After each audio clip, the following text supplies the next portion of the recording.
Welcome to the Scott Mann Podcast, where we connect like our lives depend on it.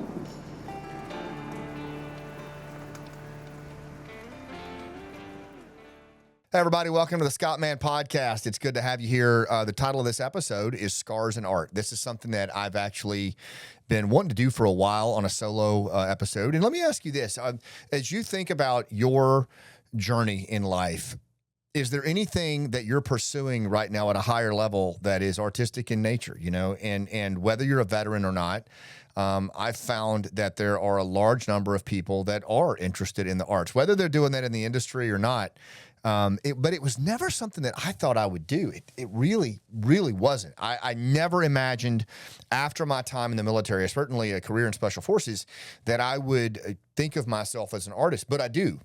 And it was kind of an accidental journey. In 2015, after a pretty rough battle with mental health, in 2016, I decided to write a play at the encouragement of a couple of mentors about the war in Afghanistan, and somehow along the way, just never written a play. Also decided to perform that play with a group of veterans and military family members. Never done that. So at the age of 50, I was stepping into a whole new threshold of activity that just was so radically different than anything that my wife and I thought we would be doing at that point in our life. And God bless Monty. She had been through so much in my life, particularly in my transition, because I really put her through it. It was a dark, dark period in my life where she didn't know if she was going to walk in her room, find me checked out. And it was a time of tension. It was a time of just concern and frustration on her part and my kids. And then I started to go down this path of storytelling where I was actually healing. I was actually finding a way in my life that would help me recover and bridge a lot of the gaps that had formed in my life as I tried to make my way into the civilian world. But part of that was this journey through storytelling into the arts. And it was kind of an accidental journey. But maybe there's no accidents in this world. But as Last Out started to form as a play, and it was very ill-formed in the beginning, I knew it was something that had to happen. And understand, I wanted to put this play into the world. I was driven to put this play into the world, almost in a Kevin Costner, if you build it, they will come Field of Dreams kind of way, where everybody just thought he was batshit crazy. That's exactly how I felt, and I know that's how people perceived me, probably including my wife, because I was, in a lot of ways, batshit crazy. I was obsessed with this idea of putting this play into the world, and it consumed me. We sank every damn dollar we had into this play. We sank every dollar we had into me going to New York and studying acting. We sank every dollar we had into me driving to Sarasota and working with a writing coach.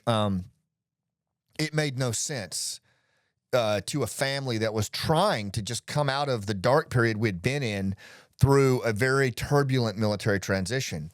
The speaking career had not really manifested at this point. I mean, there were some gigs here and there, but we were still struggling. And here I was trying to do this play, and we had formed a nonprofit, but frankly, there was not enough money there to even come close to what it was going to take to bring actors in and stand up a cast and rehearsal and venue. We had to rent our own lights. And at some point, I mean, we were taking a real risk here. I was taking a risk with my family's financial stability. I was taking a risk with my mental health, my wife's mental health, and the consequences of failure were pretty severe. I mean, if this didn't work, we could be looking at bankruptcy. We had sunk so much money into this, and not to mention just, a real loss of reputation, frankly, and perceived sanity in the world. And there were all kinds of obstacles that we were facing with this, one frustration after the next, issues with getting the cast onboarded. We had to drive, Lenny Bruce and I, my castmate, all the way to Orlando 3 times a week, which is a long drive from Tampa.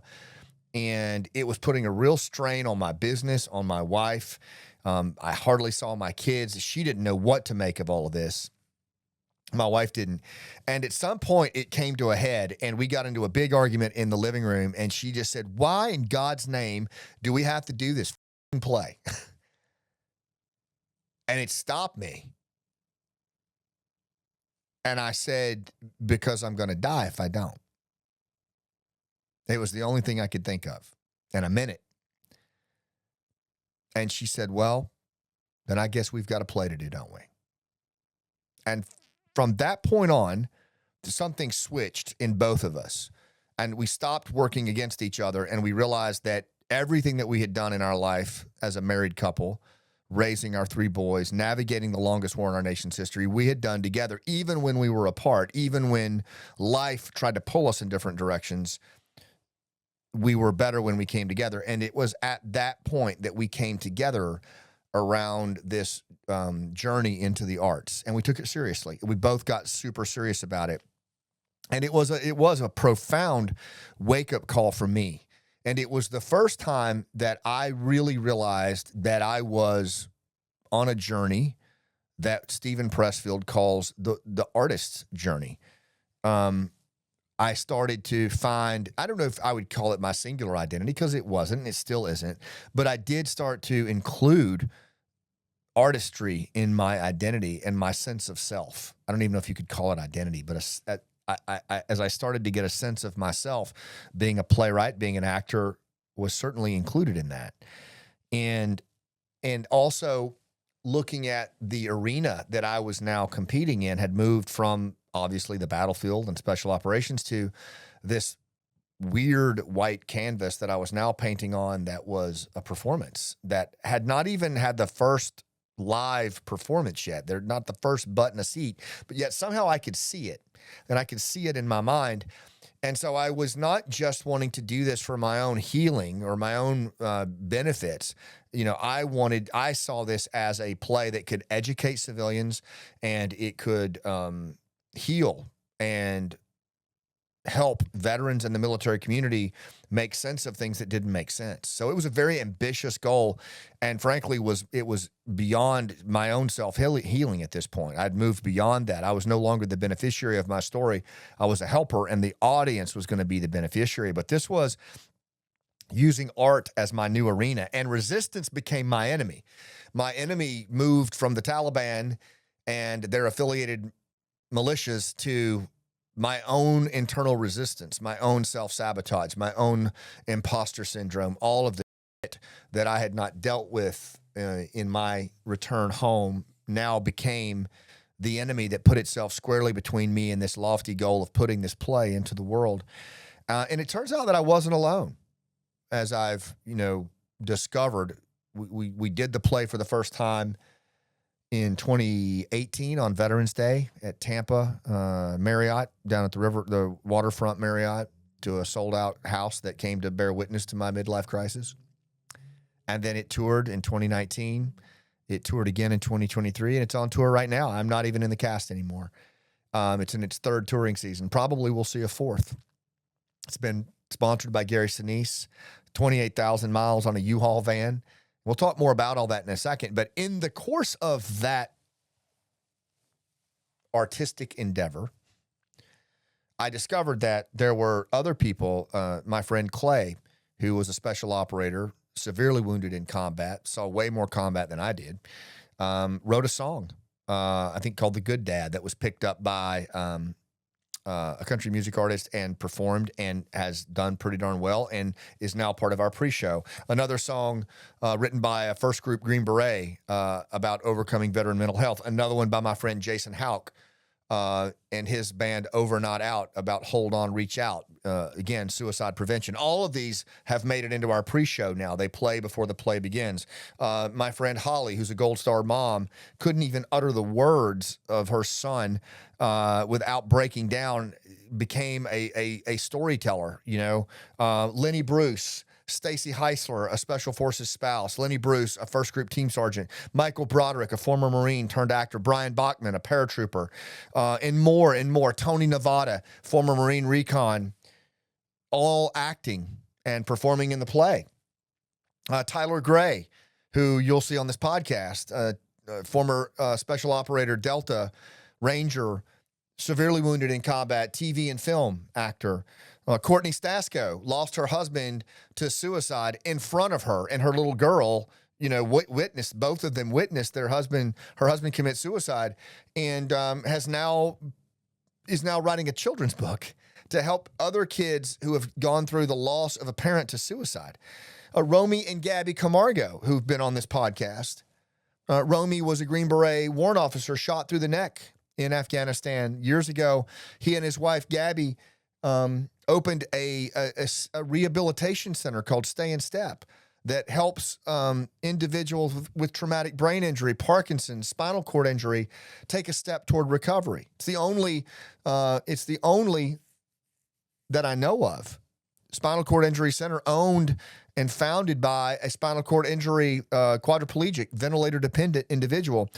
That is a form of art in itself, the entrepreneurial spirit that is required for that.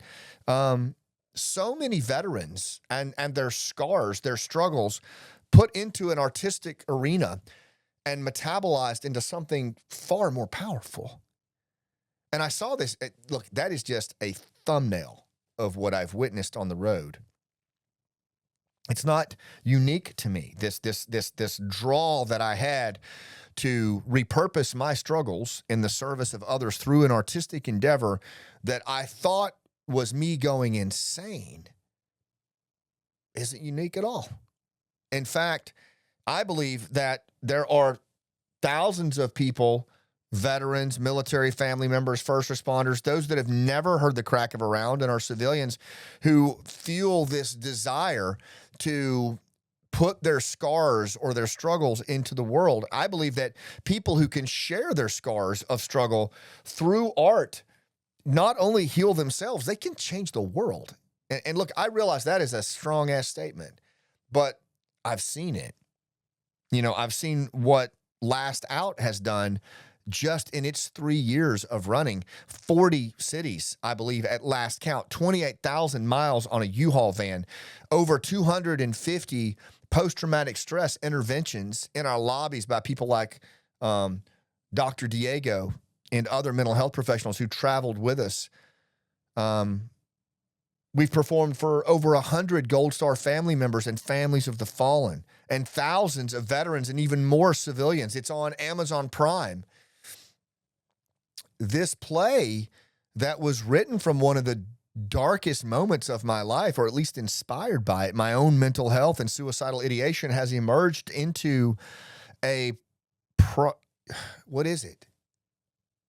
It's emerged into an artistic endeavor that informs, educates, heals, validates, and bridges civil military society.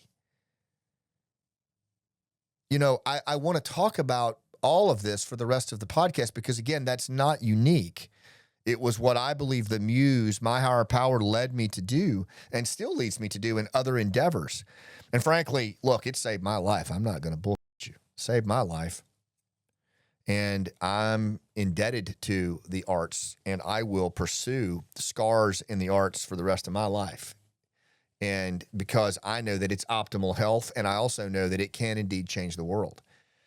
And so for the rest of this podcast, I want to talk about, what does that mean to you? How do you feel about that?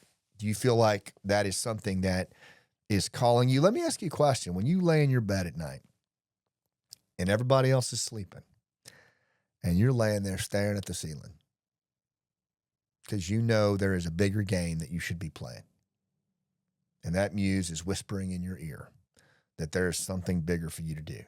Maybe it's speaking from the stage. Maybe it's a play. Maybe it's the screen. Maybe it's music. Maybe it's poetry. Maybe it's a TED Talk. Or maybe it's starting that business and quitting that job. I don't know.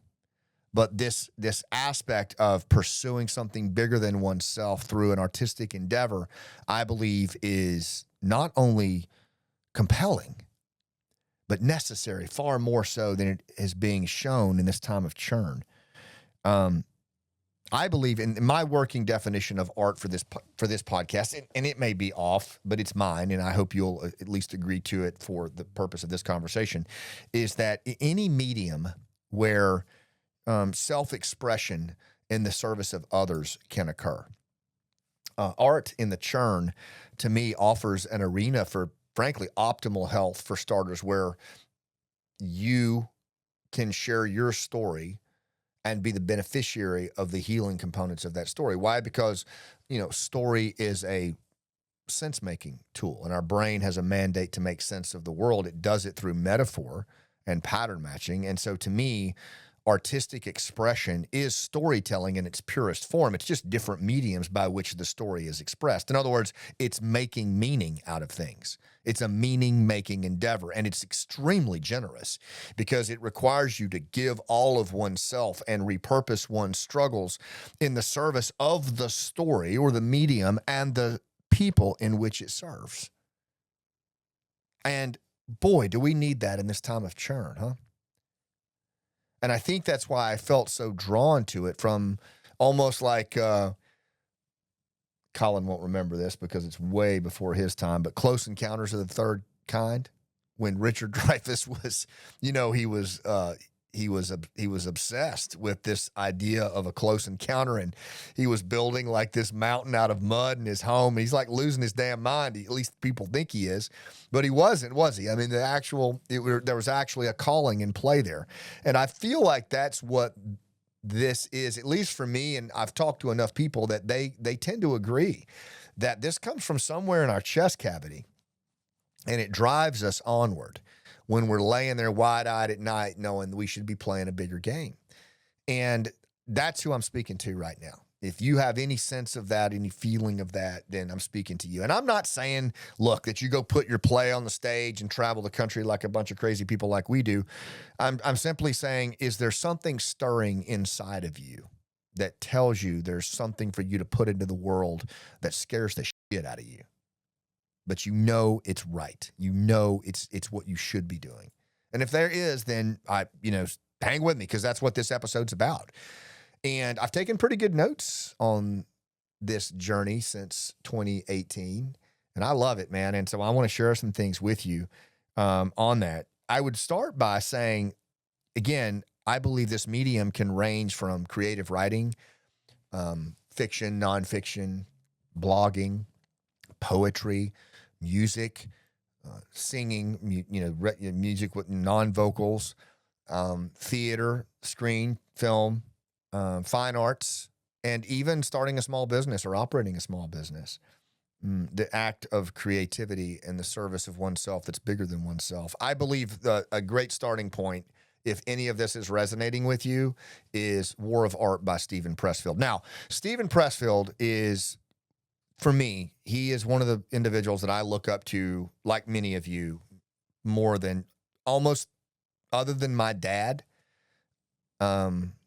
He's one, and Dave Phillips, he's one of the most important people in my life. Stephen Pressfield is. And he's him, Gary Sinise, Mike Rowe, like those guys have impacted me in ways they don't even understand. And I know a lot of you have been impacted by Steve Pressfield, a guy that even when he lost his home in the terrible fires of 2025, he kept writing for us so that we could learn from his own struggle. Most selfless dude I've ever seen. And the stuff he's put into the world. War of Art is a great place to start. And you're going to hear me talk a lot about Steve in this episode. And stay tuned too, because we're going to have Steve. He's in one of our episodes, and you don't want to miss it. I've done several interviews with him over the years. This is by far, I think, the best one. But read War of Art for starters, and see if you don't locate yourself in it, because there's things that Steve does from that. He, again, one of the things that I love about what Steve does is that he helps you identify yourself as an artist and kind of get over the hangups of what that means. He introduces art as an arena. He introduces the resistance as an enemy. Is self-sabotage, our own internal imposter syndrome, and other procrastination, addiction. And he just does a great job of giving a grammar to what we do, as artists. And I will tell you, I believe this pertains to civilians. I believe it pertains to the entire military community, first responders, and civilians. Scars and art. I mean, by scars, I mean struggles. The struggles that we go to, that universal singular of struggles, and using art as a medium to put those scars to work in the service of other people. The challenges with this, the resistance that I found is, first of all, I think we've got a jacked up, I know I have a jacked up view of what artists are. I always have. I'm getting better about it as I start to consider myself an artist. I mean, I hope so, but it's not been easy. And I think that in this time of churn, we actually have kind of this view of artists as these self-indulgent, out of touch prima donnas that just sit around and like admire their own navel for the benefit of their own work. And there is some of that self-indulgent stuff in select industries, which is unfortunate because I think in some ways, sometimes it's what we focus on, but it's not, in my assessment, the real definition of what artistry is. And in fact, it's not even in the ballpark, because when we see that, though, when we see that self-indulgent navel admiration happening with people that just like to strut and like the sound of their own voice, then what resistance does is it whispers in our ear and says, that's what you want to be? You want to be that? You're like, no, I don't want to be that. And so we push away from this fucked up definition of what an artist is, when in reality, that's not even what it is. We'll get into more of what it is, especially towards the end, and I'll leave you with hopefully a far better definition that Stephen Pressfield gives us, right? But the reality is we tend to say to ourselves, like, I'm not that, I'm not that thing, but I believe that we need to redefine what an artist is. Another major challenge that I've seen, and maybe you face this as well, is what the crabs in the bucket, right?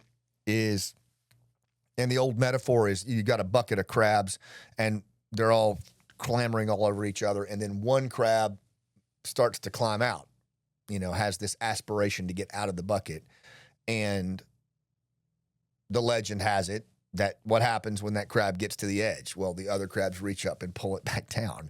You're not getting out of here. We're not getting out of here, but you're not either, and that is a very interesting metaphor to describe what I think a lot of us worry about when we pursue or even consider pursuit in the arts. I know I sure as hell did, and at times I still do. I snuck up to New York when I was working with Carl and Larry Moss in his workshops. I didn't tell people I was going up there. I sure as shit didn't tell guys from the Special Forces community, veteran buddies of mine.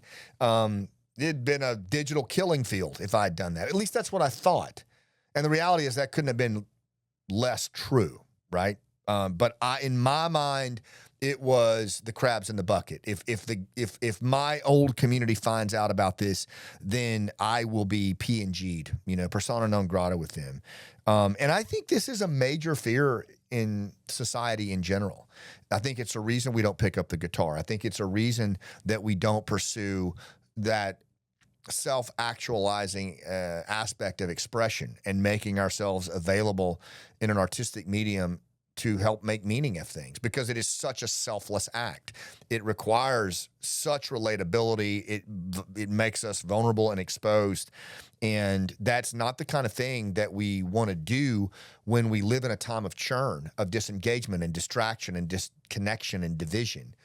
And, people, social media is a digital killing field of in-groups and out-groups, factional shadow tribalism. Who wants to put yourself out there like that? I mean, that's the problem, right?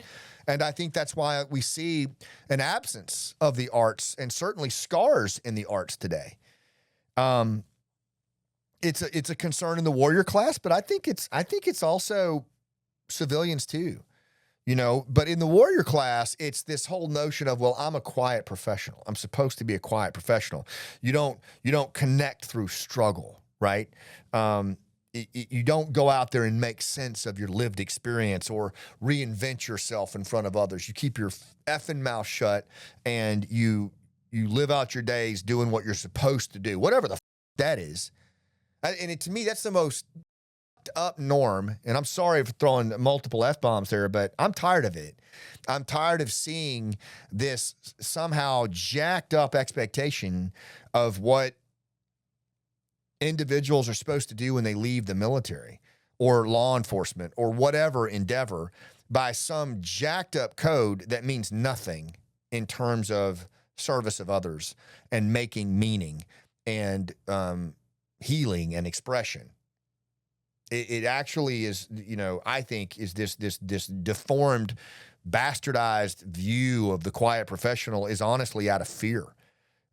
Here's my thoughts on crabs in the bucket, and I may get a few less Christmas cards this year, but that's okay. I mean, that's okay, because I think there are far more of you out there who feel some draw towards a level of expression of your story, and certainly repurposing your scars to serve others, that it's worth saying here. You shouldn't be muzzled. Resistance is normal, but you shouldn't feel the crabs in the bucket thing. And I just want to blow that out of the water because it's important. First of all, anyone who tries to tear down another human who is trying to move into the arts for the purpose of expression and for the purpose of healing and for the purpose of human connection, anyone that tries to tear that person down, in my assessment, is operating out of straight up fear because the mirror is being held up to them in that moment. And they don't like what they see. And they're feeling resistance to such a degree that they are racked with fear and resentment. And you know exactly what the fuck I'm talking about. Like, you know who this is. And what I can say is I actually think that's pretty rare. But they are out there, and I've experienced some degree of it. I've seen comments on, first of all, I don't read a lot of social media comments on things that are artistic in nature that I put out there. I just don't, because I know I don't read comments on my TED Talk. I don't, because there's always invariably going to be, the digital warrior in his mom's basement that's going to say, well, you're a quiet professional, you should keep your mouth shut. It's like, okay, whatever. It's so rare, but it does happen. And so I don't want to totally discount it, but it does happen. And all I can say is, pray for them, because I think what's happening is a lot of, you see the tearing down of, particularly in the special ops community these days, you see this tearing down of individuals, and it's sad, honestly, I think, because what it does is it prevents messages and impacts in the world that we desperately need. And it causes people to pull back and surrender to a resistance angle that ordinarily they probably wouldn't, but because they're afraid of how they're going to be perceived. And that tribal perception is unhelpful, honestly, in this time of division that we live in.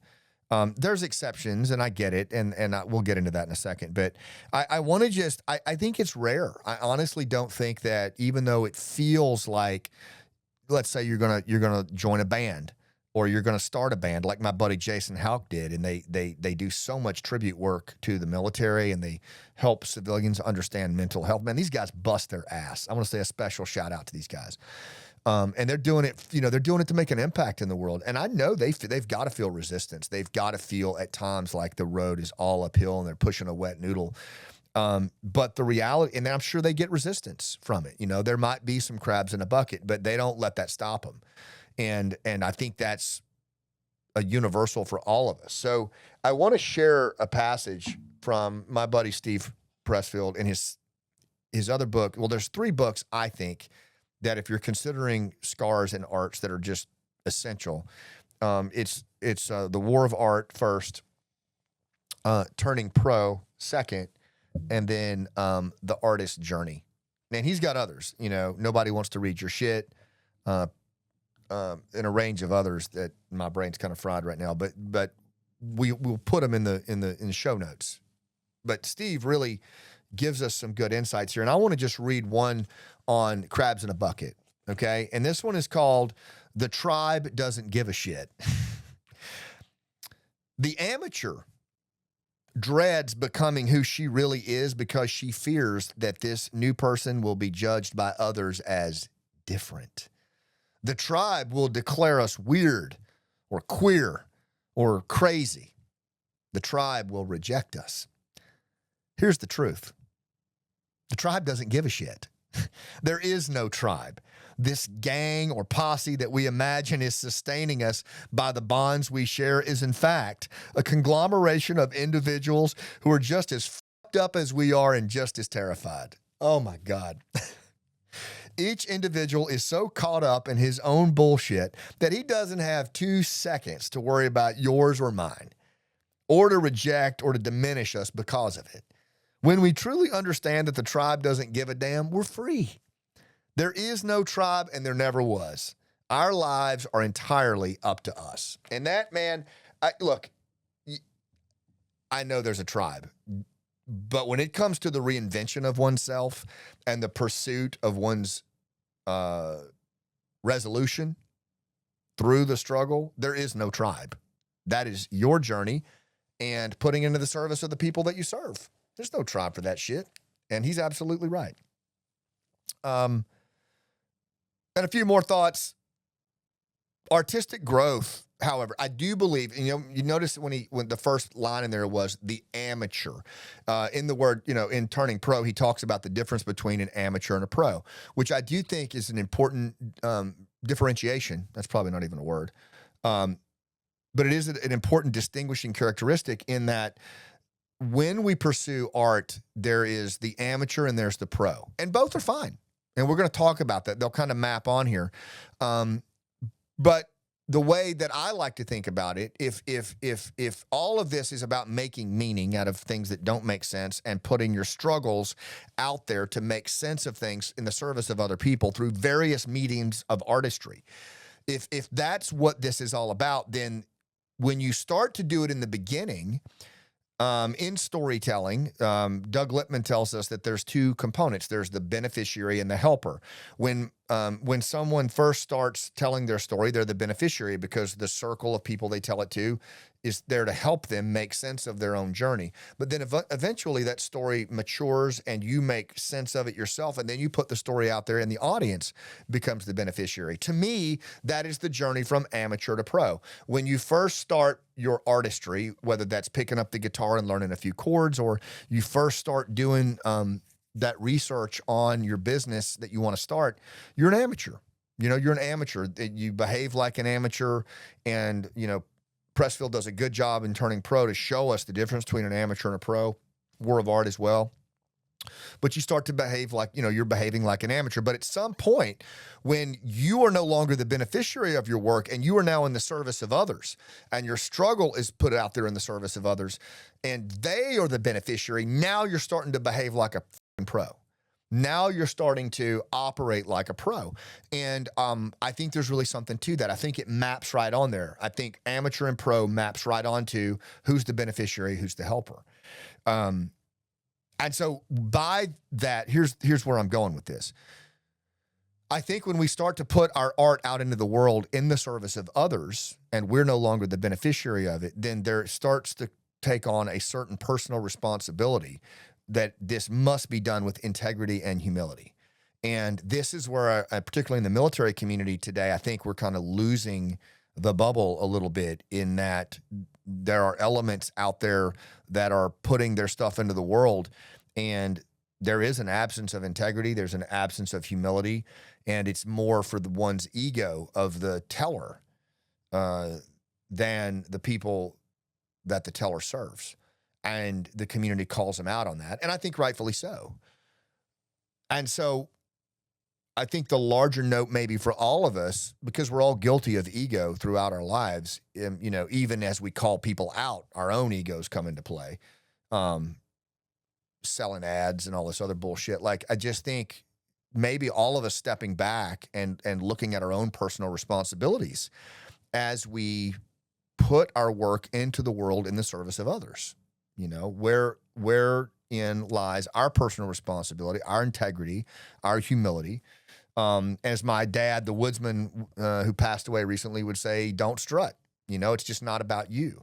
Storytelling is not about you. It's about the audience. And if we just keep that kind of front and center, then I think there's a level of integrity to this that's really powerful and will help us just stay grounded. And I know I get away from it. I make mistakes with it, but I just think maybe rather than tearing each other down and this in-group, out-group bullshit, is like we actually welcome and celebrate the medium of artistic endeavors, and it's supportive. That'd be a novel idea. I think the military community in particular could do a better job of celebrating veterans in the arts instead of just tearing it down. Now, granted, there are specific examples of where this has been done wrong, and we all know what they are. But I also think that there's also this prevailing undercurrent of the quiet professional and all this bullshit that has absolutely nothing to do with the expression of one's message and making sense of things through struggle. Like that, they're not synonymous. I mean, shit, Shakespeare, Homer, warriors throughout history have done this. Like, and to gather around and try to shut it down is insidious, frankly, and there's no place for it. It erodes trust in our community of veterans, first responders, and it denies us the absolutely essential things that we need from them to put into the world. I want to switch from the challenges of this into maybe a perspective of industry versus art, because I do think this is another area where, for example, when we decided to do the play Last Out, it started, the writing for me was therapeutic. It helped me make sense of things. It's not an autobiographical story. In other words, it's not my life story. It's actually about 3 NCOs that I highly respected that didn't make it home, and I rolled them into a composite character. There are elements of my life and experiences that I had mixed in there, but it's a story about friends of mine, and their story is universal. So in writing their story, I had catharsis for myself. I found things that made sense to me that didn't make sense before I started this artistic endeavor. They were discoveries, but they were for me. You know what I mean? But then at some point, the endeavor morphed into, okay, we want to put this on the stage now. Like, we want to put this not just out there for veterans either, not just out there for military families. We want to put this out there for civilians. We want to educate civilians. And the first thing that Jason, my collaborator, has a career in theater, said to me is, hey, your current play right now is you up on stage just preaching at a bunch of civilians. And I started to read it, and I realized he's absolutely right. I was up there just basically doing exhibition and lecturing civilians on the military journey. And that's, you really can't do that. There has to, and so Jason said to me, he goes, Danny's going to have to die in the first scene, because as a dead man, he can say whatever the F he wants. This is when I started to realize, oh my God, like there's a whole new level here. If I put this into the world where it's actually going to be on the stage and people are going to pay to come to this, then that's a different level. There's a different expectation. That's industry, right? Even though there's a healing component to it and a more noble artistic application, there's an industry component too. And this, when I interviewed Craig Morgan, if you haven't seen that interview, Colin, let's make sure we put that in the show notes. But Craig Morgan, country music artist, Army veteran, combat veteran, we talked about this. And one of the things that Craig said was, in country music, for example, you can't, just because you are a veteran and you're highly decorated, you don't rate, country music status because you have vet bro status. And I think that's a really important, I think that's a really important category to think about there, because oftentimes we do that, don't we? I think we roll in, and I say the same thing to storytellers and keynote speakers, is just because you did this thing in the military, you walk into Google or, Capital One, you don't rate their attention. Their attention is still 8 seconds, and they're still going to be phones up if you don't work at your craft. That's just how it is. There is no entitlement based on your veteran journey. Just not. And I think that's an important thing to understand in the art versus industry discussion. Now, the reason that I think is that's important is because what'll happen is a veteran or a military family member or a first responder may look at that and go, well, I want to learn guitar, but the arena is just too crowded. It doesn't make any difference. In the learning of the guitar or the learning of the craft, you're the beneficiary.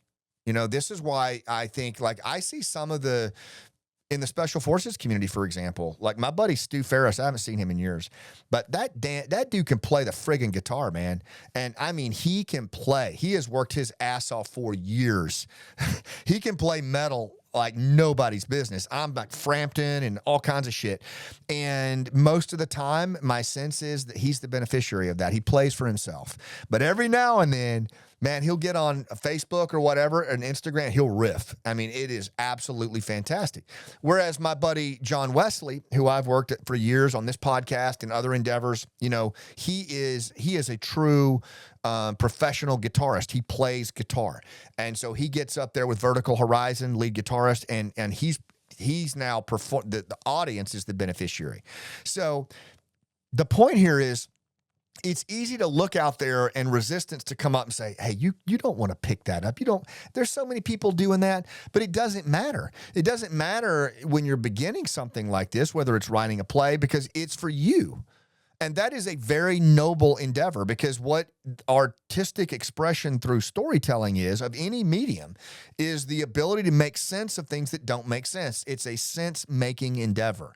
And so you being the beneficiary is totally fine. You know, and it may see the light of day, it may not. Who cares? The key, I think, is the movement towards self-expression and putting it out there as a way of overcoming that initial resistance. I think, as Pressfield says, we come through that bloody membrane, and it's a very special thing. And you can be an artist and work on your own craft before you put it out there for the world. Now, when it does come time to put it out there, again, resistance can say, well, you've gotten very good, Stu, but nobody wants to hear your shit, man. Like, yeah, you can really play and sound just like these bands from the 70s and 80s, but look at all these guitarists out here. You know what Stu does? He just gets on. He's got his own Facebook account. He doesn't even talk. He just goes and he plays, and then he shuts it off. You know, he creates his own platform. And that's the message here. That's what we did with Last Out. I went to see Larry Moss, probably one of the most prolific acting coaches in theater history. I couldn't act to even get in front of him at the time because I didn't have any chops or any cred. And so I just audited, and I just sat in the cheap seats and watched other actors do scene work, and I listened and I took notes. And one of the things that Larry said over and over again to these aspiring young actors who were so frustrated that they weren't getting parts, he would say, go do your own play. You know, do your own play, put it out into the world, you know, perform it in your living room. It's about the art, you know, and I don't think it really landed with most of them, a few, but my mentor, Bo Eason, who was a former NFL football player, turned actor, turned playwright, he wrote a one-man play about becoming an NFL player called Run of the Litter. And he knew that he was going to stay committed to that play for 2 decades, if necessary. So what did he do? He and his wife, Dawn, traveled around the country with little props, and she ran all the lights and sound, and he did that play everywhere they went. And eventually it went off Broadway. Now, he didn't ever see that happening. He just knew he was going to put the art out there. And that's what we did with Last Out. 28,000 miles on a U-Haul van, cafeterias, all the way up to Steppenwolf. But the point is that we built our own platform. And I think most of us out there, whether you're a veteran or not, building your own platform, you know, my dad, Rex, the woodsman, would make music with his 2 brothers and other bluegrass performers around a campfire. And people would gather around and come from other campsites. There's never been a more opportunistic accessibility to decentralized platforms than what we have today. Whether that's Stu Ferris riffing electric guitar, or my buddy Matt, the producer of the show. And, you know, he's like me. He's racked with resistance at times. We all are. But Matt is a brilliant musician. He's really good. He plays, he sings. He recently has written a song in honor of my dad, the woodsman. If we put enough pressure on him, maybe he'll sing it. But he'll get on sometimes and just turn his YouTube channel on and go. And I think that's where it's at. In fact, I think that's where stuff's going. You know, I think that's where stuff's really trending, are these localized platforms that have amplification value exponentially. If you look at a lot of the singers that are coming into their own, they're artists, they started on YouTube, you know, on just doing their own thing. There's a guy that sings Amazing Grace, Colin, and I can't remember. He's a grunge rocker. But we'll put his, dang it, I can't remember. Maybe I'll think of his name in a minute. Maybe you can look it up while I'm talking here. But he does a version of Amazing Grace that I think he just put out there on his own, and it went viral. So I guess my point on this is that whether you go industry or whether you go just artistic endeavor, whenever you're ready, those platforms are accessible to you. We proved it with Last Out in the theater. It's been proven on musical platforms. There's always a way to get your stuff out there. I think the key is that we remain in the service of others. I think that's the key, is that we remain in the service of others. And by doing that, there's no limit to the platforms that we can create. And the thing is, once we make the decision to no longer be the beneficiary of our story, our medium, our artistic endeavor, and the audience becomes the beneficiary, and we're now the helper, then it's time to really consider moving from amateur to pro and thinking and acting and behaving like a pro. That's where this book, Turning Pro, can be super helpful. And again, this could be starting a business, right? I think that is a creative act as well, in the service of others. I'll give you another example of turning pro, right? Someone from my sphere, and see if you can locate yourself in this journey. But Holly, you heard me talk about her. You've heard me talk about her a lot. She's been on this podcast. Gold Star mom. She lost her son, Danny, an Air Force EOD technician in Afghanistan, to a roadside bomb. Danny was an amazing human. And when I met Holly in 2019 at our play in Chicago, she came on a whim to see this thing on the night of her high school reunion. She didn't know what she was coming to, and it changed her life. She watched the story on stage. She located herself in the story, in Lynn, the Gold Star spouse, even though she's a Gold Star mom. And Danny, my character, Danny, and her son, Danny, she autobiographically listened, and she located herself in that story, and it started to make sense. Things that she had been in a fog for years now started to open up to her, and things changed inside of her. There was a transformation that artistic endeavor gave to her. And she wasn't the first one. I've heard this multiple times. But then she came up after the show and told us what it meant to her. Then she came to our storytelling workshop, where she told her story in the circle, right? And with partners. And she was the beneficiary of that story. And it was for her. And in doing so, she got even more healing from that. And the audience that sat in the circle around her was the helpers. They weren't the beneficiaries. She kept repping. She kept working it. And then very recently, she was selected to give a TED Talk about her son and about living and moving through grief that is going to just blow the lid off of the TED industry. I'm so excited for this talk. And now, though, she's not the beneficiary of that talk. Although she benefits from it, she's not the beneficiary. The beneficiary is the audience. This is a TED audience. They are curated. They suffer no fools. They will only give standing ovations to those that seriously move them with ideas that could change the world, and hers can. And she's done the reps. She's run the miles. Like my father, she's done hundreds of reps. She is not behaving like an amateur. She's behaving like a pro. She's putting her scars into the art. She's stepping into an industry that is somewhat programmatic, but she's not losing the sense of the fact that it's not about her, it's about the audience. And I think at the heart of all of this, as we think about scars in the arts, I think that's the key, isn't it? Is the generosity of scars, the repurposing of one's struggle in the service of others, right? The point here is that in your artistic storytelling of your scar story, it's important to know who is the beneficiary and who is the helper. And when you start to become the helper and your audience becomes the beneficiary of whatever medium you're putting out there, then it's time to behave and act like a pro. Right? Either way is important. Either way is noble, but there's an important distinguishing factor there. So what does this mean to you? I'm going to kind of wrap with some thoughts on what I think this might mean to you as you take this on. First of all, scars of struggle are universal in all of us. If you haven't seen my TED Talk, The Generosity of Scars. I invite you to go watch that. We'll put that in the show notes as well.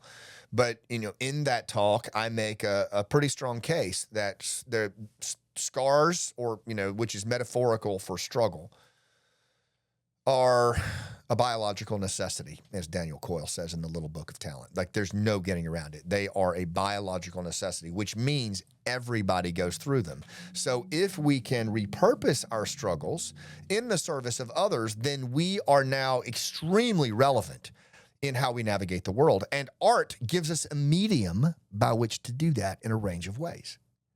So scars of struggle are universal. So I ask you to just consider that when you think about your artistic pursuits. And whether you're the beneficiary in the beginning or your audience is, it doesn't matter. The reality is that we build the endeavor around our struggle. And we have been for tens of thousands of years. Now, the second thing that I would throw out here is what Dr. Kendall Haven tells us in Story Proof, which is your brain has a mandate to make sense of the world. He calls it the make sense mandate. Now, I don't think this can be overstated. We have a driving sense of meaning making in everything that we do.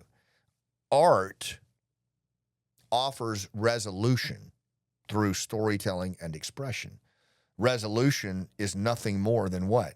The making of meaning, the making sense of things that don't make sense. When we do that in the hero's journey, you come through the belly of the whale. On the other side, what do you have? Resolution. We've made sense of things. And as Pressfield says in The Artist's Journey, which is another, the third book you should read in all this, but he says that in the hero's journey, the artist's journey, the hero returns home with a gift for the people.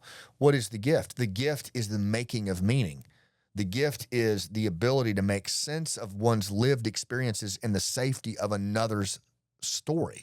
Whether that story is a sculpting or painting or a song or a play or a small business product that allows someone to make meaning and find meaning in the safety of your artistic expression.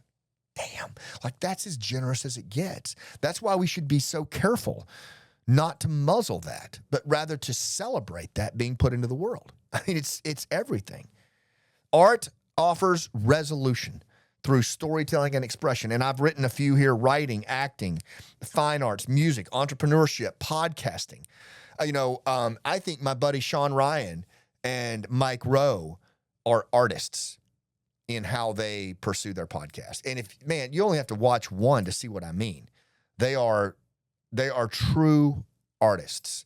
They immerse themselves in struggle, both their own struggle, the struggle of their guests, and they allow people to make meaning in the safety of their storytelling. I mean, that's it. And if you think about how Sean, for example, he and Katie, they started like in his attic and Katie worked the camera. But look at where he is now. I mean, he's top of his game, right? But he didn't start there. He started, and I bet you if you ask Sean, if I ever get a chance to have him on the show, I'll ask him, is how did this start for you? I bet you he was the beneficiary in the beginning. I bet it would be something like, dude, I had no clue what I was doing. He was the beneficiary, but at some point, right? He looked around and it's like, oh, okay, I've made sense of this now. I need to put this out there for others, which is what he does. He puts it out there for you to make sense of things. He's now the helper. You're the beneficiary. And as a result, he's become a fucking pro. You see what I mean? This is where arts and scars and art are so powerful. And there's so many cool mediums to choose from. And the good thing is there is no pre-existing expectation that you have to roll in as a pro. In fact, it's quite the opposite. It is the artist's journey, as Steve talks about, Steve Pressfield, in the wake of the hero's journey. So like for many of you who have endeavored in the 9-to-5 or raising your kids as a stay-at-home mom or a career in the military, like that's the hero's journey. You've lived the hero's journey. You've gone off. You've gone on this journey. You've come home after going through struggle and you've learned things. Well, now in the wake of that is the artist's journey, that thing that's keeping you awake at night, that you know you need to put into the world, and you ride that sucker to the end of the line, right? There's no expectation that you roll into that as a pro. I'd never acted a day in my life. And look, I still have a lot of work to do, but I got another play coming out, a one-man play. I've got another book coming out. I'm still learning. But I am in this artist's journey where I move from the beneficiary of it to the helper. And as a result of being a helper, I experience optimal health. You with me? And self-actualization. So, are you the beneficiary or are you the helper? I think that's a really important question. And please don't shirk away if you're the beneficiary. Go for it. I mean, you got it. Look, here's the thing. The brain has a mandate to make sense of things.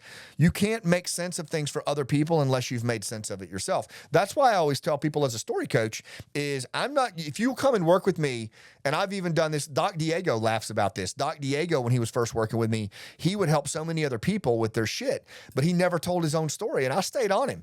And I was like, if we're going to work together, you got to tell your story.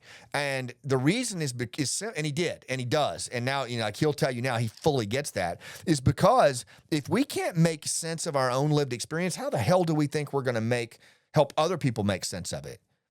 You can't. You just can't. There's a falsehood in that, right? If you're still running around unresolved, then it's very difficult to help others resolve their shit. There's a danger in that, honestly. There's a falsehood. There's an inauthenticity to that. Number 4 here. So we've said scars of struggle are universal. Your brain has a mandate to make sense of scars. You need to know if you're the beneficiary or the helper, pro or amateur. And there's an evolution from one to the other. And then 4, stories are told in the service of others. Stories are for ultimately, they start for you, but then where you want that to go is in the service of other people. It's where it's no longer about you. This is what's tripped up a lot of people, I think. If you look at people, in my opinion, particularly in the military special ops realm, who have gone down a pathway where everything is turned on them.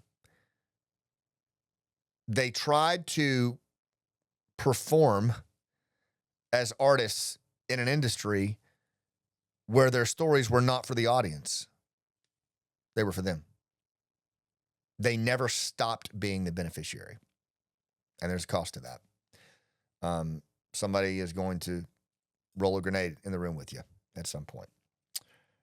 It trips a lot of people up, what my dad calls strutting. And we're at risk of it, but it's a very dangerous thing, particularly when we consider that this is ultimately designed to be in the service of others. That's what's made art so attractive for tens of thousands of years. It becomes unwatchable, and you ultimately create insurgents, social insurgents who are rooting against you. And it's I suspect, a terrible place to be. Number 5. So don't. I guess that's my point. It's just the focus here is there's nothing wrong with you or me being the beneficiary of the work until we start to hit a level of resolution where we start to make sense of it. And then at some point, either we just stay in that space and we don't put it out there, or we start to make the audience our beneficiary, and we start to become the helper. And we really let that, it's not about me anymore. It's about them. It's a necessary transition. Number 5, I think is really important, is to give resistance its due. Read The War of Art, Turning Pro, The Artist's Journey. You're going to see what I mean. The resistance is a real thing. It is insidious. It will trip us up quicker than anything else. It's what almost caused me to quit on Last Out multiple times. It's what caused Monty and I to have that terrible fight. Resistance will always try to put itself squarely between you and your higher goals. And when you get closer to the goals is when it's really going to play red zone defense. And it's going to rationalize with you. It's going to use imposter syndrome. It's going to try to oversex you, over-medicate you, whatever it can do to get you to quit on this endeavor. Particularly, it will work pretty hard to keep you from being the beneficiary of the endeavor. It will. But it'll work twice as hard to keep the people you serve from being the beneficiary. And so how does resistance show up for you? Does it show up as imposter syndrome? Does it show up as, telling you you're not good enough? Does it show up as telling you you're a fraud like it does me? I don't know, but it's critical to identify and map how resistance shows up and we're going to have to do battle with it every single day, as Stephen Pressfield says. That battle must be fought anew every single day. We're going to have to fight. But the good news is there's all kinds of ways to do that. A shameless plug, I'll put it in there, I don't care, is Scott Mann Leadership Academy on School. We'll put the link in there. We have we're constantly taking on resistance in there, and all kinds of rituals, from diaphragmatic breathing to pre-engagement preparation, all kinds of stuff that will help you how to recover after your engagements. The good news is there's a lot of tools that you can use even if you are debilitated with resistance. Number 6, be Stu Ferris and build your own platform. Put it out there. Put your play out there. Put your music out there when you're ready, right? When you're ready, when you start to feel like the shift is happening from you as the beneficiary to where this might actually serve others. And look, you may not be at the level of industry profession who gives a shit, right? If it is authentic and it is from the heart and it serves others, then put it out there. That is the most generous thing a human can do. There is generosity in a scar. As long as it's built around struggle and authenticity, put it out there, right? I'm serious. I love to hear people wailing at a karaoke night. Now, I'm not going to pay to go see them. Not, right? But I love to see somebody going down that road of self-expression. It's awesome. They're the beneficiary of it, but that's okay. Right? That's all right. There's a certain empowerment to that, a certain embodiment, a certain sense making that comes from it. Build your own platform, put it out there. Democratization of art is a good thing, and it's happening all around us. It's the one, I think, really good thing about these mobile platforms that we have, right? Because it allows us to reach people in ways that heretofore were not available. Did you come up with the guy's name? Dan Vask. Thank you, Colin. Good job. Yeah, Dan Vask. We'll put that in there, but I really do hope you'll watch Dan sing Amazing Grace. Watch the level of generosity that this dude puts into that song. And to give you an idea of how generous and far-reaching this was, when my father was dying of cancer, and my dad loves the generosity of scars, but he's a bluegrass guy. He grew up in the Appalachians, right? And his version of that is a choir singing it or a bluegrass band, right?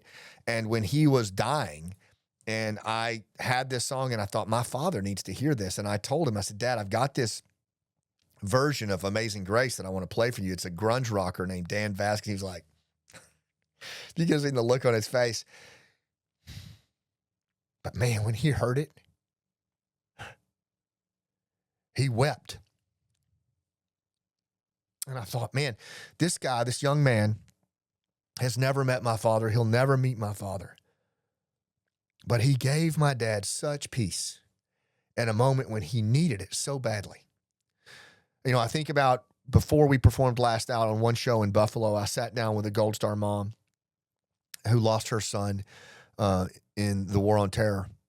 And she sat down and she pulled out her phone, and she showed me the last message he sent her before he went on patrol. I mean, because she wanted me to see it, because the play had moved her that much. Like, we just don't know how this is going to affect other people, but we have an inherent obligation to make sense of our struggle. And it starts with our own journey as the beneficiary, but it doesn't end there. It goes into an artist's journey where we put this into the world, and God knows we need it. And I'm gonna end with this passage from my buddy Steve Pressfield in The War of Art. Are you a born writer? Were you put on earth to be a painter, a scientist, an apostle of peace? In the end, the question can only be answered by action. Do it or don't do it. It may help to think of it this way. If you were meant to cure cancer, or write a symphony, or crack cold fusion, and you don't do it, you not only hurt yourself, even destroy yourself, you hurt your children. You hurt me. You hurt the planet. You shame the angels who watch over you, and you spite the Almighty who created you and only you with your unique gifts for the sole purpose of nudging the human race 1 millimeter further along its path back to God.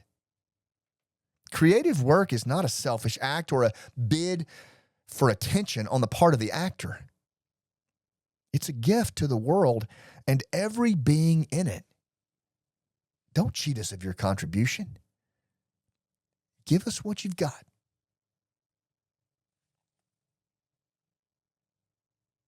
There's generosity in a scar if you're willing to pay the price. Beneficiary, helper, putting those scars into the arts is what we need in this time of churn. And next time you lay awake at night staring at the ceiling, hop out of bed and get to work. I'll see you on the rooftop.